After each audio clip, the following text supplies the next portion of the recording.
संसार के इस शोर शराबे में हम अक्सर ये भूल जाते हैं कि परमात्मा हमसे लगातार बातें कर रहा है। वह कोई आकाशवाणी नहीं करता, बल्कि हमारे जीवन में कुछ ऐसे सूक्ष्म संकेत भेजता है जो ये बताते हैं कि हम सही मार्ग पर हैं या नहीं। हम अपनी किस्मत को लेकर अक्सर रोते रहते हैं, सोचते हैं कि भगवान ने हमें क्या दिया। दूसरों के पास इतना धन है, इतना सुख है, और हमारे पास केवल संघर्ष। लेकिन हम कभी ठहरकर यह नहीं देखते कि ईश्वर ने हमारे भीतर और हमारे आसपास कितने खूबसूरत बदलाव किए हैं। जब परमपिता परमात्मा, हमारे प्यारे श्री कृष्ण किसी इंसान की किस्मत बदलने वाले होते हैं, या जब वे किसी पर अपनी विशेष कृपा करते हैं, तो जीवन में कुछ बहुत ही खास और शुभ संकेत मिलने लगते हैं। ये वो संकेत हैं जो दुनिया के सबसे अमीर इंसान को भी नसीब नहीं होते, बल्कि ये सिर्फ उन भाग्यशाली लोगों को मिलते हैं जिन्हें माधव ने खुद चुना है। आज हम उन्हीं 5 शुभ संकेतों की बात करेंगे। अगर इनमें से एक भी संकेत आपके जीवन में घट रहा है तो समझ लीजिए कि आपके अच्छे दिन आ चुके हैं और स्वयं भगवान ने आपका हाथ थाम लिया है। सबसे पहला और सबसे बड़ा संकेत यह है, मतलबी रिश्तों और नकारात्मक लोगों से अचानक मोहभंग हो जाना। जब भगवान आप पर कृपा करते हैं तो वे सबसे पहले आपके जीवन से उस कचरे को साफ करते हैं जो आपकी आत्मा को मैला कर रहा है। आप गौर कीजिएगा, जीवन के एक पड़ाव पर अचानक से कुछ ऐसे लोग आपसे दूर होने लगेंगे जिन्हें आप अपनी जान से ज्यादा मानते थे। आपको बिना बात के धोखे मिलेंगे, आपके अपने आप का साथ छोड़ देंगे। शुरुआत में यह आपको बहुत बड़ा दुख लगेगा। आप रातों को उठ उठ कर रोएंगे, तड़पेंगे कि मैंने तो इसका इतना भला किया, मैंने तो कभी किसी का बुरा नहीं चाहा, फिर मेरे साथ ही ऐसा क्यों हुआ। लेकिन असल में यह भगवान का सबसे पहला और शुभ संकेत है। वे आपको उन आस्तीन के सांपों से बचा रहे हैं जो आपके अपने होने का नाटक कर रहे थे। धीरे धीरे आपके भीतर एक ऐसा वैराग्य जन्म लेगा कि आपको किसी के आने या जाने से कोई फर्क ही नहीं पड़ेगा। आप भारी भीड़ से कटकर एकांत को पसंद करने लगेंगे। जब आपको अकेले रहने में डर के बजाय शांति मिलने लगे, जब किसी के धोखे पर आपको क्रोध के बजाय उस पर दया आने लगे, तो समझ लीजिए कि श्री कृष्ण ने आपके दिल से मोह का पर्दा हटा दिया है। अब आपकी आत्मा सीधे परमात्मा से जुड़ने के लिए तैयार है। यह अकेलापन आपकी कमजोरी नहीं, बल्कि आपकी सबसे बड़ी ताकत बनने जा रहा है, क्योंकि अब इस खाली जगह में स्वयं ईश्वर प्रवेश करने वाले हैं। दूसरा शुभ संकेत जो केवल किस्मत वालों को मिलता है, वह है ब्रह्म मुहूर्त में अचानक नींद का खुल जाना। रात के 3 बजे से लेकर सुबह 5 बजे तक का समय देवताओं का समय होता है। जब पूरी दुनिया अज्ञान की नींद सो रही होती है, तब ब्रह्मांड की सबसे शुद्ध और सकारात्मक ऊर्जाएं धरती पर भ्रमण कर रही होती हैं। अगर बिना किसी अलार्म के, बिना किसी चिंता या घबराहट के आपकी आंखें रोज इस समय अचानक खुल जाती हैं, तो ये कोई इत्तेफाक नहीं है। ये साक्षात परमेश्वर का बुलावा है। वे चाहते हैं कि आप उठें और उनसे बात करें। उस एकांत में, उस सन्नाटे में, जब आप अपने दोनों हाथ जोड़कर अपने कन्हैया का ध्यान करते हैं, तो आपकी पुकार बिना किसी रुकावट के सीधे उनके कानों तक पहुंचती है। बहुत से लोग इस समय उठकर करवट बदलते हैं और फिर से सो जाते हैं। ये उनकी सबसे बड़ी भूल है। अगर ईश्वर आपको जगा रहा है तो उठिए, थोड़ा जल पीजिए, अपने इष्ट देव का स्मरण कीजिए। ये इस बात का संकेत है कि आपके भीतर की आध्यात्मिक ऊर्जा जागृत हो रही है और आपकी किस्मत के बंद दरवाजे हमेशा के लिए खुलने वाले हैं। तीसरा संकेत, अपमान और विपत्ति के समय मन का एकदम शांत रहना। ये कोई छोटी बात नहीं है। हम इंसान हैं, हमारी भावनाएं हैं, जब कोई हमें गाली दे, हमारा अपमान करे या हम पर झूठे आरोप लगाए तो हमारा खून खौल उठता है। हम तुरंत जवाब देना चाहते हैं, बदला लेना चाहते हैं, यह इंसानी फितरत है। लेकिन जब आप पर ईश्वरीय कृपा होती है तो आपके भीतर एक गजब का धैर्य आ जाता है। कोई आपको कितना भी उकसाए, आपके बारे में कितना भी बुरा भला कहे, आपको भीतर से क्रोध नहीं आता। आप सिर्फ मुस्कुरा देते हैं और मन ही मन सोचते हैं कि इसे जो सोचना है सोचने दो, मेरा ईश्वर तो मेरा सच जानता है।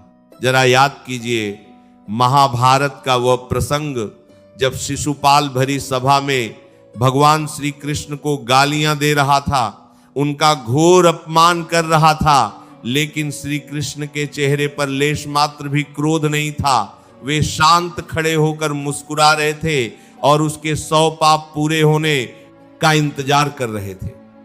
उसी प्रकार जब आप दुनिया के तानों और अपमान के बीच शांत रहना सीख जाते हैं तो आप श्री कृष्ण के उस गुण को अपना लेते हैं। जब आपको यह महसूस होने लगे कि दुनिया की निंदा या तारीफ आपके मन की शांति को भंग नहीं कर पा रही है, तो समझ जाइए कि आपने जीवन का सबसे बड़ा युद्ध जीत लिया है। अब आपको बाहर के किसी हथियार की जरूरत नहीं है। आपका यह मौन और आपका यह धैर्य ही आपके सबसे बड़े रक्षक बन गए हैं। चौथा शुभ संकेत है बेजुबान जानवरों, पक्षियों और असहाय लोगों के प्रति अचानक हृदय में करुणा का भर जाना।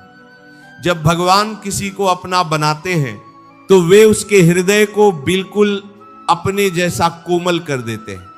आपको सड़क पर तड़पता हुआ कोई कुत्ता दिखे या भूख से रोता हुआ कोई गरीब इंसान और आपकी आंखों में आंसू आ जाएं, आपका मन बेचैन हो उठे कि मैं कैसे इसकी मदद करूं, तो यह इस बात का 100% प्रमाण है कि आपके भीतर स्वयं नारायण वास कर रहे हैं।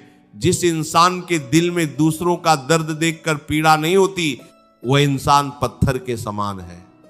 लेकिन अगर आप अपनी थाली में से एक रोटी किसी बेजुबान के लिए निकाल रहे हैं, अगर आप चिलचिलाती धूप में छत पर पक्षियों के लिए पानी रख रहे हैं, तो यकीन मानिए आप दुनिया के सबसे अमीर इंसान हैं। क्योंकि दया और करुणा उसी के पास होती है जिस पर भगवान की विशेष मेहरबानी होती है।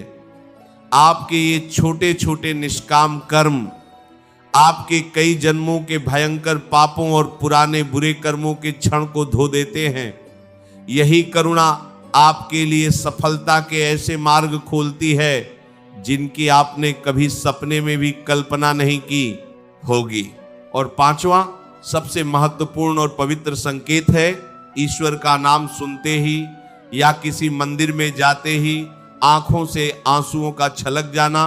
बहुत बार ऐसा होता है कि हम घर में चुपचाप बैठे हैं, अचानक कहीं से कोई भजन कान में पड़ता है या हम श्री कृष्ण की कोई सुंदर सी छवि देखते हैं और बिना किसी दुख के हमारी आंखें भर आती हैं, गला रुंध जाता है, रोंगटे खड़े हो जाते हैं और हृदय में एक अजीब सी हलचल होने लगती है।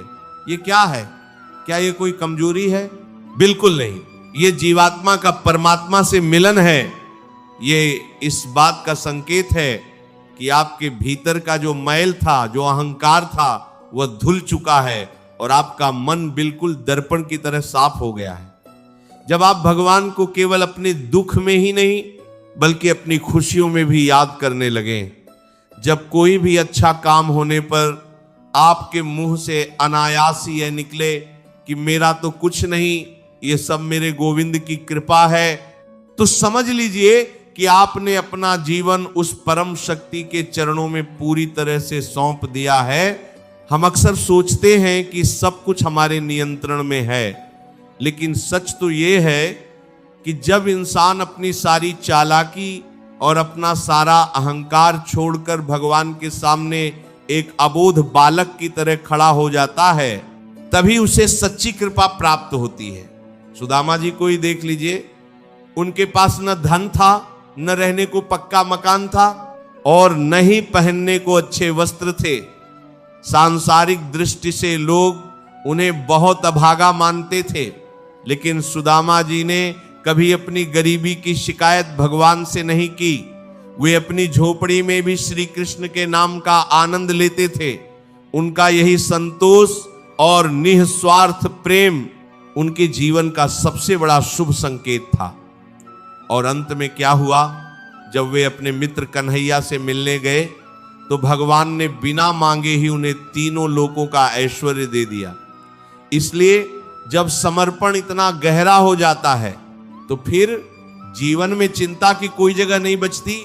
भगवान स्वयं आपके जीवन की डोर अपने हाथों में ले लेते हैं। मेरे प्यारे भाई बहनों, किस्मत सिर्फ बैंक बैलेंस या बड़ी कोठी से नहीं मापी जाती। अगर आपके पास करोड़ों रुपए हैं लेकिन रातों की नींद गायब है, परिवार में अपनों से क्लेश है, मन में हर समय डर और ईर्ष्या है, तो आप दुनिया के सबसे बदनसीब इंसान हैं। लेकिन अगर आपके पास 2 वक्त की साधारण रोटी है, पर रात को सिर तकिए पर रखते ही सुकून की गहरी नींद आ जाती है, मन में किसी के प्रति नफरत नहीं है और होठों पर हमेशा माधव का नाम है, तो आपसे ज्यादा भाग्यशाली इस पूरी धरती पर कोई नहीं है। जीवन के इस लंबे सफर में मुश्किलें तो आएंगी। भगवान भी जब धरती पर मनुष्य रूप में आए तो उन्होंने भी कितने कष्ट सहे। श्री कृष्ण का तो जन्म ही जेल की अंधेरी काल कोठरी में हुआ था। जन्म लेते ही माता पिता से बिछड़ना पड़ा, लेकिन उन्होंने हमें अपने जीवन से सिखाया कि परिस्थितियां चाहे कितनी भी विपरीत क्यों ना हो, चेहरे की मुस्कान और अपने भीतर के धर्म को कभी नहीं छोड़ना चाहिए। अगर ऊपर बताए गए संकेतों में से एक भी संकेत आपके साथ हो रहा है तो इस दुनिया की बातों में आकर खुद को कमजोर या भागा मत समझिए। आप ईश्वर के बहुत करीब हैं। बस अपने कर्म पूरी ईमानदारी और पवित्रता से करते रहिए। जो इंसान आपका बुरा कर रहा है उसे ईश्वर के सच्चे न्याय पर छोड़ दीजिए। अपने हिस्से का प्रेम बांटते रहिए और अपने कदम आगे बढ़ाते रहिए। एक दिन ये दुनिया देखेगी कि कैसे एक साधारण सा इंसान अपनी अटूट भक्ति और अपनी अच्छाई के बल पर असाधारण बन गया। अगर ये वीडियो आपको अच्छा लगा हो तो वीडियो को लाइक करके चैनल को सब्सक्राइब जरूर करें और कमेंट में राधे राधे जरूर लिखें। ये वीडियो अपने दोस्तों परिवारजनों के साथ शेयर जरूर करें। मिलते हैं किसी और वीडियो में, तब तक के लिए राधे राधे। जय श्री कृष्ण।